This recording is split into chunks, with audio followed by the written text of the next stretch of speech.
Assalamualaikum warahmatullahi wabarakatuh. Hari ini saya nak buat ulasan perlawanan di antara JDT versus Kuching City, yang mana JDT menang 4-0 pada perlawanan ni hasil jaringan dari Forestry 2, satu Backsen dan juga satu Yuan Muniz. Jadi kita boleh katakan game ni sebenarnya Kuching City bermain dengan baik. Mereka bermain dengan open, mereka ada attacking structure yang bagus, mereka berjaya beberapa kali beat pertahanan pasukan JDT dan ada beberapa percubaan-percubaan lah kan, terutamanya player daripada Zahrul Nizwan yang bertindak dengan cemerlang pada perlawanan ni di bahagian winger. Mereka ada Kuzev yang bagus, mereka ada Sudi yang masuk gantikan Kuzev. So memang obviously game ni boleh dikatakan JDT bermain bagus dan Kuching City pun bermain bagus. Mereka ada fight lah untuk game ni. Jadi tanpa membuang masa, mari kita masuk ke dalam ulasan perlawanan. Untuk ulasan perlawanan kali ni, saya akan mulakan dengan pasukan JDT dahulu. Apakah kekuatan dan juga apakah perkara positif yang kita dapat lihat kepada corak permainan pasukan JDT pada perlawanan ni.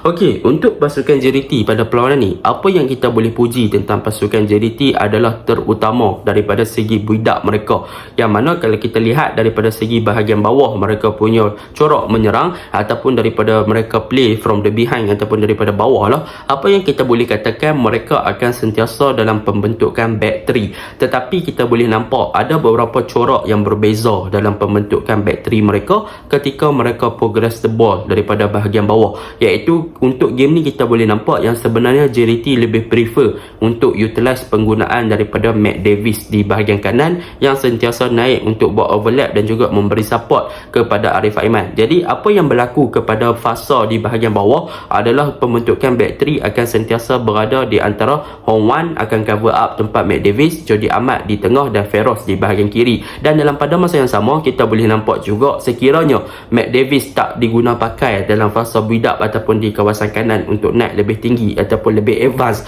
bagi memberi bantuan kepada Arif Aiman, maka Matt Davis akan turun untuk membentuk back 3 bersama dengan Jody Ahmad dan juga Feroz Baharudin. Jadi dalam fasa ini JDT akan lebih memfokuskan kepada penggunaan untuk menyerang di bahagian kiri dengan penggunaan daripada Kobing Ong yang sentiasa untuk stay at the wide area untuk hold the touchline bagi receive the ball daripada bahagian bawah dengan hantaran-hantaran jauh lah. Tetapi yang ketiga ni yang paling saya suka adalah corak yang ketiga, iaitu apa dia? Iaitu adalah apabila Hong Wan dia drop lebih deeper untuk mengcover tempat center back dan bersama dengan Matt Davis dan telah memberikan kelebihan kepada Jody Ahmad dan juga Feroz Baharudin untuk cover up half space dan naik lebih tinggi bagi membantu dan juga menggerakkan bola daripada bahagian bawah ke bahagian atas. So daripada segi corak build up yang ditunjukkan oleh pasukan JDT pada perlawanan ni, mereka menunjukkan ada beberapa rotation player di dalam padang yang menyebabkan rotation player tu daripada bahagian midfield menjadi defend, daripada fullback naik lebih atas ataupun membentuk kepada inverted centre back dan sebagainya, yang menyebabkan pasukan JDT punya build up play menjadi banyak variation of play lah kan. Jadi banyak serangan yang mereka cuba untuk beat pertahanan pasukan Kuching City dengan penggunaan daripada pemain-pemain ataupun daripada bahagian bawah. So benda ni positif. Sebab apa? Sebab JDT ada numbers of player yang boleh untuk bertukar-tukar position dan naik lebih tinggi. Dan dalam perlawanan ni kita boleh nampak lah yang Jody Ahmad boleh naik lebih tinggi, Feroz Baharudin pun dia banyak cover up dan juga berada di kawasan half space di kawasan kiri untuk memberi support kepada Kobing Ong. So benda ni memang positif dan yang memainkan peranan yang paling penting kepada fasa build up untuk pasukan JDT daripada bahagian bawah ni adalah satu player iaitu Hong Wan number 6, iaitu pemain yang boleh bertindak sebagai pivot dan juga pemain yang akan cover up bahagian center back sekiranya center back dia naik ke atas. So memang boleh dikatakan credibility yang ada pada Hong Wan memang special sebab dia boleh buat semua kerja dan juga boleh cover up defend, midfield dan sebagainya untuk memudahkan JDT bagi melakukan corak yang pelbagai daripada bermain dari bahagian bawah. So itu adalah benda yang positif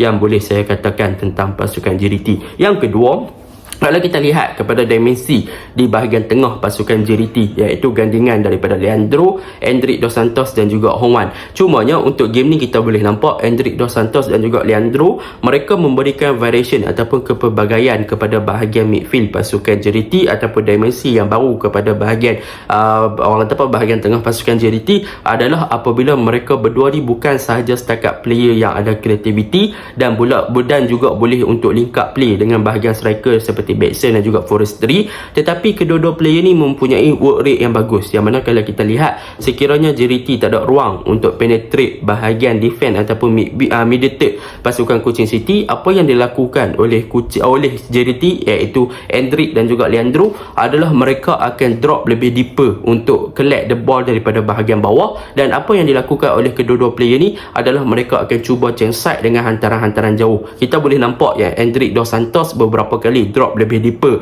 ataupun drop lebih ke bawah untuk ambil bola daripada Hong Wan ataupun Jody Ahmad untuk dia change side, untuk dia melakukan pertukaran daripada bahagian kiri ke bahagian kanan untuk mencari Arif Aiman dengan long ball. Dan begitu juga dengan Leandro, yang mana dia banyak drop lebih deeper kepada bahagian Matthew Davis ataupun Jody Ahmad untuk dia collect the ball, dia ambil bola daripada bahagian bawah sebelum dia hantar hantaran jauh dengan change side ataupun hantaran-hantaran jauh kepada Kobe Ong untuk dia buka game di bahagian kiri. Sebab apa? Sebab mereka cuba untuk beat dan juga mencari ruang bagi memecah belahkan pertahanan pasukan Kuching City lah. Dan benda ni memang obvious, Kuching City ada defense yang agak compact dan sukar untuk mereka tembusi daripada segi short passing. Sebab middle bahagian tengah pasukan Kuching City, midfield pasukan Kuching City juga agak progress dan juga agak bagus dalam memberi asakan dan juga tekanan kepada pemain-pemain JDT dalam fasa JDT melakukan build up, yang memaksa JDT untuk banyak untuk melakukan change side dan juga banyak untuk melakukan passes daripada satu sudut ke satu sudut. Jadi disebabkan itulah Leandro dan juga Endrick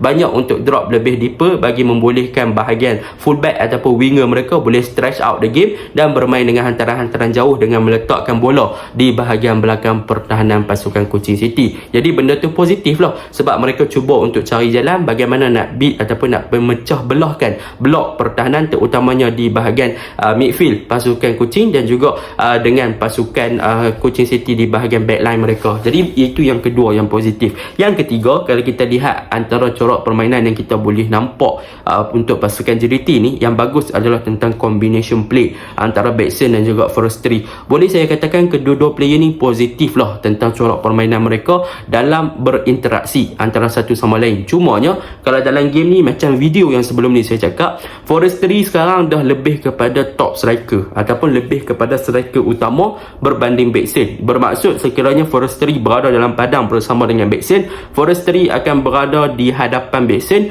untuk menerima ataupun untuk receive the ball dengan lebih banyak apabila masuk ke dalam kawasan di box pasukan lawan. Dan hasilnya untuk perlawanan ni, kita boleh nampak yang Forestry berjaya untuk skor 2 gol apabila dia berada di dalam D-box lebih banyak. So apabila dia dengan Bexon ada di dalam D-box, benda ni memberikan option yang bagus kepada bahagian attacking pasukan JDT. Sebab apa? Sebab dalam kotak penalti apabila ada Bexon ataupun Forestry, bermaksud ada dua striker yang berkualiti. Jadi JDT ada option yang banyak. Bermaksud JDT ada banyak option untuk dia buka game kepada Forestry ataupun buka game kepada Bexon. Jadi kita boleh nampak perbezaan antara Bexon dan juga Forestry adalah bagaimana kedua-dua pemain ni memecah blok pertahanan pasukan Kuching City, iaitu Forestry lebih kepada dengan membuat larian-larian off ball movement yang bagus dan berjaya untuk beat pertahanan dan juga untuk receive the ball dalam keadaan dia run on the ball. Bermaksud bila dia buat larian off ball movement, dia buat larian untuk memecahkan blok pertahanan pasukan Kuching City, maka akan ada pemain yang buat passing kepada beliau untuk dia receive bola tersebut dan dia melakukan finishing dengan mudah lah. Berbeza dengan Bexon, dia pula adalah lebih kepada positioning. Apabila dia berada dalam kedudukan yang tepat, banyak hantaran-hantaran tepat dilakukan kepada beliau untuk beliau menyudahkan peluang-peluang tersebut. Tetapi dalam konsep menentang Kuching City ni, sebenarnya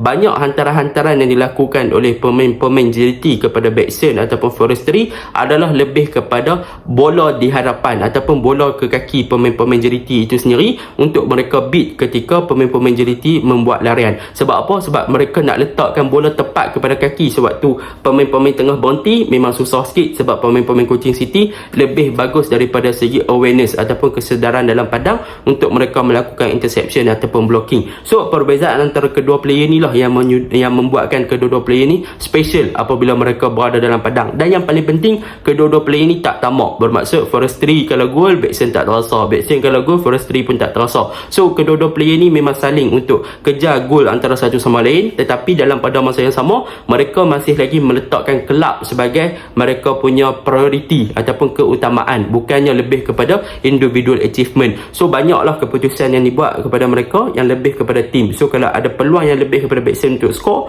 maka mereka akan biarkan Backson skor. Kalau peluang Forestry ada skor, maka Forestry lah yang akan skor. So benda ni positif lah kepada pasukan JDT. Dan yang seterusnya kita boleh puji tentang Arif Aiman. Untuk Arif Aiman, kalau kita lihat kepada first half, boleh dikatakan dia agak slow sikit. Dia agak boleh dikatakan tempo permainan tidaklah semenarik di second half. Tetapi bila masuk second half, kita boleh nampak yang Arif Aiman ni mula untuk step up the game dan tingkatkan intensity perlawanan, dan dia berjaya untuk bergerak secara individu dengan sangat bagus lah. Daripada segi individual play, dia memang cemerlang untuk game ni. Dia berjaya untuk set up dua gol, iaitu kepada Yuan Muniz dan satu kepada Backson. Dan apa yang kita suka tentang Arif Aiman ni adalah daripada segi dia punya work rate dan juga daripada segi dia punya covered area, iaitu kawasan yang dia cover di dalam padang sewaktu game. Kalau kita lihat, dia bermula di bahagian kanan kan, jadi dia banyak bergerak di bahagian kanan. Tetapi kalau kita lihat kepada gol yang dijaringkan oleh Muniz, Arif Aiman adalah berada di bahagian kiri. Bukan hanya di second half Arif Aiman bermain di bahagian kiri, tetapi di first half juga banyak Arif Aiman bertukar rotation posisi untuk dia cover up bahagian kiri untuk mengambil tempat Kobe Ong ataupun untuk memberi support kepada Kobe Ong. Jadi kita boleh nampak yang Arif Aiman ni boleh dikatakan dia main kanan, main kiri, main tengah pun dia memberi ancaman yang berbahaya. Jadi di bahagian kiri dia berjaya set up kepada Muniz, di bahagian tengah dia berjaya untuk set up kepada Backson. So apa lagi yang kita nak katakan, memang wonderful player lah untuk dia ni kan. So itu yang boleh saya katakan tentang pasukan JDT. Dan yang terakhir, apa yang kita boleh puji adalah pertukaran player, memberi import yang positif kepada dimensi dan juga corak permainan baru oleh pasukan JDT. Antara pemain yang masuk memberi import positif adalah Afiq Fazail, yang mana kalau kita nampak apabila Afiq Fazail masuk kepada bahagian tengah pasukan JDT, dimensi bahagian tengah pasukan JDT lebih fluid dan lebih smooth daripada segi attacking, dan lebih seimbang daripada segi bertahan dan juga menyerang. So Afiq Fazail masuk, dia memberikan satu import positif, dan Yuan Muniz masuk juga memberi import yang positif daripada memecah belahkan pertahanan pasukan Kuching City lah. So kita boleh nampak lah Yuan Muniz masuk, dia menggunakan space yang ada untuk score wonderful goal. So memang positively Muniz ni memang specialist untuk gol daripada luar kotak penalti, dengan gol-gol tersebut lah, dengan jaringan yang lawa macam tu, marvelous lah, on point. Jadi secara dasarnya pada perlawanan semalam, JDT berjaya untuk memanfaatkan beberapa peluang yang ada daripada kesilapan pertahanan Kuching City sendiri, iaitu apabila pertahanan Kuching City main high line, mereka beat pertahanan Kuching City punya high line. Contohnya gol Backson, iaitu melalui counter attack kan. So Kuching City berada dalam defensive line yang tinggi, pasukan JDT berjaya beat untuk gol Backson. Gol Forestry pula, kita boleh nampak yang pasukan JDT berjaya untuk gunakan kelemahan daripada pertahanan yang membiarkan Forestry terus membawa bola masuk ke dalam kotak penalti dan tidak berinteraksi dengan baik, dan Forestry berjaya skor kan. So benda tu positif lah. Dan kalau kita lihat lagi untuk gol daripada Muniz, pemain JDT melakukan percubaan yang direct terus ke arah gawang tanpa ada blocking ataupun space yang banyak diberikan kepada Muniz untuk melakukan percubaan. So JDT berjaya memanfaatkan kesilapan kecil yang dilakukan oleh pemain Kuching untuk mereka skor the goal lah pada perlawanan semalam. Dan antara kekurangan JDT pada perlawanan semalam, apa yang saya nampak adalah mereka punya defense department. Boleh dikatakan daripada segi transisi ketika mereka menyerang ke bertahan, boleh dikatakan counter press yang mereka lakukan agak kurang menjadi seperti sebelum game-game ni lah. Sebab apa? Sebab mereka senang kena counter. Ada player yang laju seperti Zahrul Nizwan, Kuzif. Berapa kali mereka punya defense department kucing kacir juga, dan nasib baiklah untuk pasukan Kuching City, mereka kurang clinical dan kurang bagus di bahagian final third. Kalau tak, mungkin JDT boleh kena gol melalui open play kan. Jadi itu untuk JDT. Untuk Kuching City, saya boleh puji sebenarnya. Mereka punya defense department, mereka agak compact, mereka bermain dengan bagus. Di binder third, mereka berjaya untuk bermain dengan, orang kata apa, bukan low block, mereka main dengan middle block yang bagus. Mereka block compactness yang dicuba ditunjukkan oleh pasukan JDT di bahagian tengah. Mereka tak terlalu memberi ruang kepada JDT melakukan short pass dan juga combination play di kawasan half space ataupun central. So benda tu positif lah untuk mereka cover up. So benda ni yang menyebabkan pasukan JDT tak boleh nak terlalu fluid utamanya di first half, dan mereka juga berjaya memanfaatkan beberapa counter attack untuk mencipta serangan. Tetapi sayang, mereka masih lagi ada gap kualiti lah yang ditunjukkan oleh kedua-dua pasukan. Kemungkinan kalau pasukan Kuching City berjaya memanfaatkan satu atau dua counter attack untuk skor the goal, mungkin itu akan memberikan mereka rangsangan yang lebih baik untuk mereka terus comeback ataupun untuk menjaringkan lebih daripada satu gol lah. Tapi nak buat macam mana, JDT adalah pasukan yang memang berdisiplin, dan memang Kuching City tak ada luck lah. Jadi itulah ulasan saya. Assalamualaikum.